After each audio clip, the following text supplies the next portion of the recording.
estamos encontrando quem o conheceu de perto. Chegamos então ao cenário de um crime que assombrou o país. Estamos em uma propriedade da zona rural de Ceilândia, Distrito Federal. Lázaro invadiu esta casa. Era madrugada de 9 de junho, uma quarta-feira. Recebemos autorização para entrar. Aqui, o empresário Cláudio Oliveira vivia com a mulher e seus 2 filhos. Lázaro passou por aqui.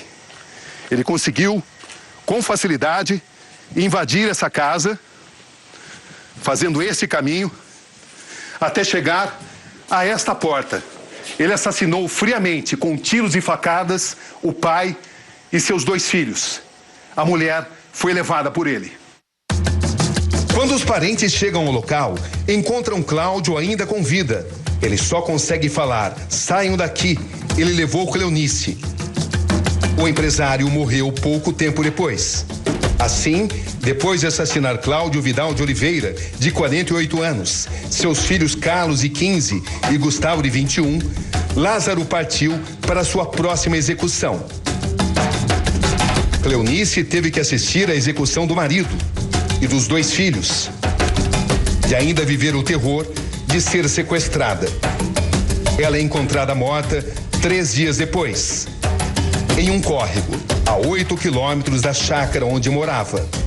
O corpo estava despido, de bruços, com um hematoma na perna, pouco cabelo, indícios de estupro. No dia seguinte à chacina da família Vidal de Oliveira, Lázaro invade outra propriedade. O caseiro chamou a Silvia e ele entrou aqui para dentro e eles ficaram aí durante quase 4 horas com a arma apontada, né? E confessa os crimes. Aí ele comentou com ela que ele realmente fez e que não fez, e que se pegassem ele ou tomassem a filha dele, uma coisa assim, e que teria mais mortes do que a Covid. As marcas que o matador deixou, os sinais de sua presença, é como chegamos aqui.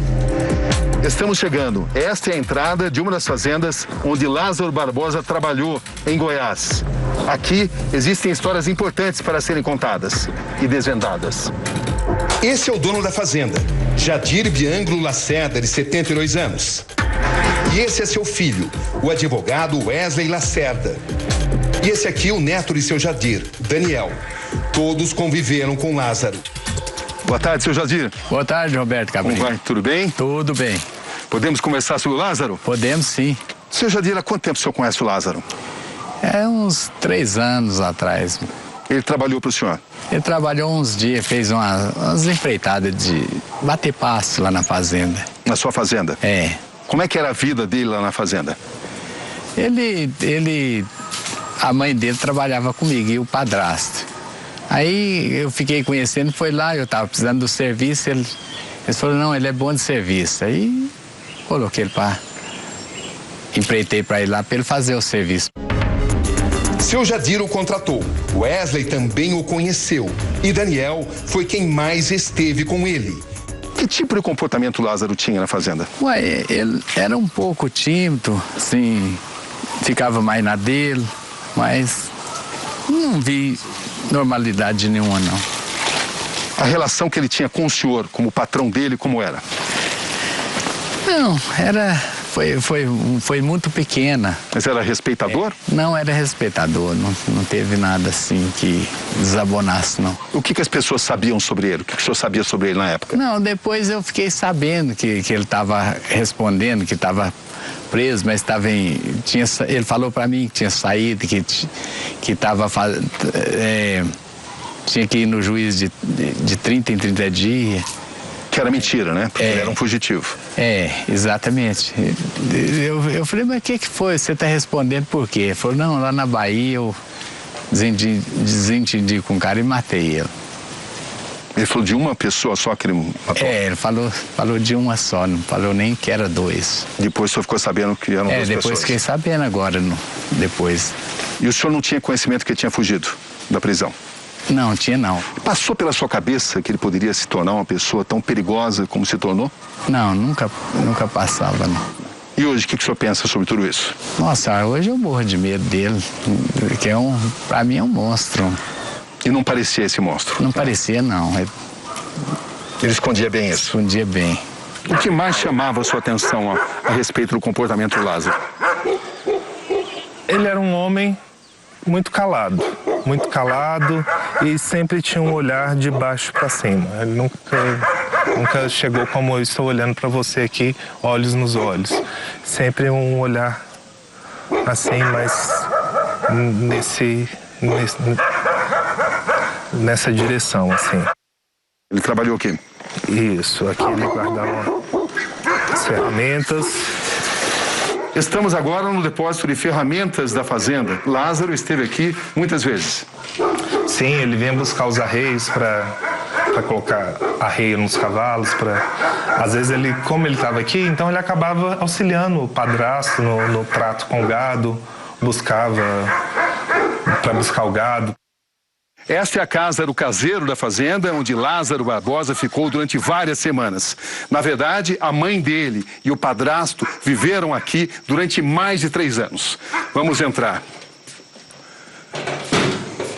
Esta pequena sala. Aqui a cozinha. E este é o quarto onde Lázaro dormia no período em que ele trabalhou aqui na fazenda. Daniel, você conheceu o Lázaro também? Conheci. Quantas vezes você esteve com ele? Umas 15 vezes, porque eu vinha muito pra fazenda, aí meus avós vinham também, eu vinha, a gente já jogou bola junto, já andou junto, foi pro córrego lá embaixo, todo mundo, ele ia, cara sempre de boa, tranquilo. O que ele contava sobre a vida dele? Nada. Sempre. Vocês perguntavam? Não. Que outras histórias você sabe dele? Tem as armas. Ele fabricava armas. Ele fabricava armas? Bate-bucha. Já ouviu falar em bate-bucha? Sei. Ele fabricava com... Ele pegava esse... É uma espingarda, né? Uma espingarda feita manual, com cano, com solda. Aí ele fabricava as armas. Bem artesanal. Artesanal mesmo, ele fabricava. Sempre... Vocês sabiam das habilidades dele como atirador? Assim, pra mim ele era um cara bom, porque ele trazia muita caça do mato. Que tipo de caça? Tatu, paca, ele já sacrificou assim, então ele era um cara que era do mato mesmo, fabricava as próprias armas. Ele trabalhou na fazenda do vizinho aqui com outro nome. Quando o cara foi fichar ele, o cara gostou dele do serviço, foi fichar ele não deu os documentos. Aí foi aí que o menino começou a se desenvolver e falar assim, como é que o cara não dá os documentos? Quando ele falou que não tinha documento, aí ele foi procurar saber da vida dele, sobre do passado dele, que ele já era presidiário. Ele só trabalhava em diárias. Ele escondia o passado dele? Escondia. Ele trabalhava em diárias para poder não pegar o passado e botar o nome dele, para pegar documento, tudo para não fichar a carteira. O passado de Lázaro também começa a ser desbravado. Os crimes de Lázaro podem estar ligados a rituais, que, entretanto, isoladamente, não podem ser responsabilizados pelos seus atos. Aqui nessa parede da alvenaria do chiqueiro, a gente observa marcas de vela. O que você pode explicar sobre isso? Isso aqui eram as velas que a mãe dele acendia aqui de trás, que não é muito visível, a gente não tem o costume de vir atrás do chiqueiro. Logo depois a gente foi perceber do movimento, porque um rapaz falou, ela acende vela vermelha e a branca lá de vez em quando, e deixa aceso lá queimando. Aí eu falei, pra quê? Ela falou, é pra proteção do Lázaro. E aí ela acendia todas as velas aqui enfileiradas, se você vê, eram algumas por vez, sabe? Isso era assustador pra vocês aqui da fazenda?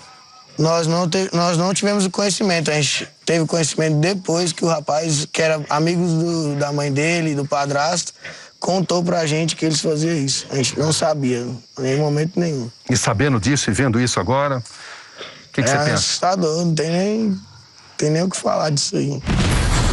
Na área investigada, aparecem vários indícios nesse sentido. Dentro desse cupim, os agentes se deparam com uma vela e o nome de Lázaro escrito em um papel. Agora veja esta carta. Teria sido redigida pelo próprio Lázaro. Foi encontrada por policiais em um dos esconderijos usados por ele na região de Edilândia, em Goiás. Consultamos Ellen, a mulher de Lázaro, sobre a carta. Ela nos disse que reconhece a caligrafia como sendo a do marido. Em um trecho, a carta diz: muitos que vivem merecem morrer, alguns que morrem merecem viver. Então não seja tão ávido para julgar e condenar a morte, diz outro trecho.